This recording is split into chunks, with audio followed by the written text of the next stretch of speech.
So my mother was a Wanneroo Bundjalung woman.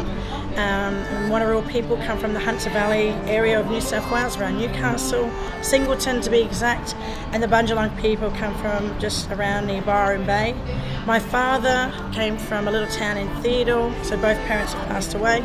He was a proud Birri-Gubba Kungaloo man, but also known as a Dawson River Murray man. So I grew up in Redfern and I live in Brisbane. The black card came about because people from different communities, Aboriginal people from different communities, were sick of people flying in and out of these communities, coming to do the work that they're meant to do, but then obviously spending a majority of that time being culturally trained or given cultural awareness training. So they weren't knowledgeable about the history or the people or the culture of the people, of where they were working. So a few different mayors from different communities around Queensland were saying that these people that are coming to work with our mob should have a black card, and that would tell us that these people are knowledgeable and ready to work with our people. So this was about 10 years ago in terms of people talking about a black card. And my grandmother's sister, Annie Lilla Watson, said to me, we need this black card. Everyone's talking about it. We've got to make it happen. So 4 years ago, we came together and started delivering cultural education and training, and basically just educating people, everyday Australians, about Aboriginal terms of reference.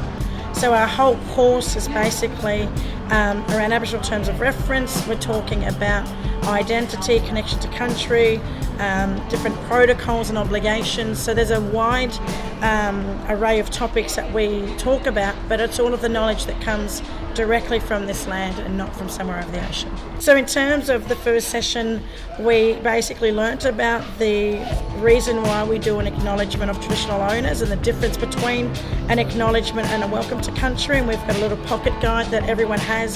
So if they ever get the opportunity to do an acknowledgement, they can pull out that little pocket guide and do their acknowledgement. So they're learning about protocols from the very moment that they sat in that circle. We've talked about congenial fellowship around building relationships and actually working hard at building those relationships as Aboriginal people have done for thousands of years. And we got straight into an Aboriginal style of introduction. So people weren't allowed to talk about what they do, which makes some people feel a little bit uncomfortable because it's not the way that most people in Western society introduce themselves to complete strangers. Who's your mob? Who's your mother? Who's your father? Where'd you grow up? All of these questions that Aboriginal people are used to answering when meeting people for the first time are all about themselves as people or as human beings, whereas in Western society it's usually the focus on what we do and not who we are.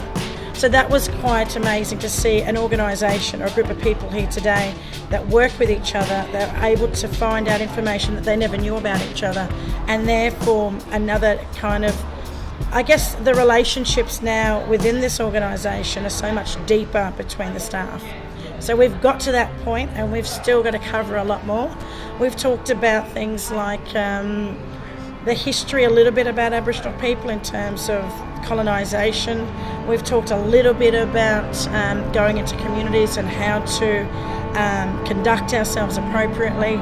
So all of this information, I guess most people will have access to course notes and online learning if they want to pursue their understanding with all of the stuff we've covered so far.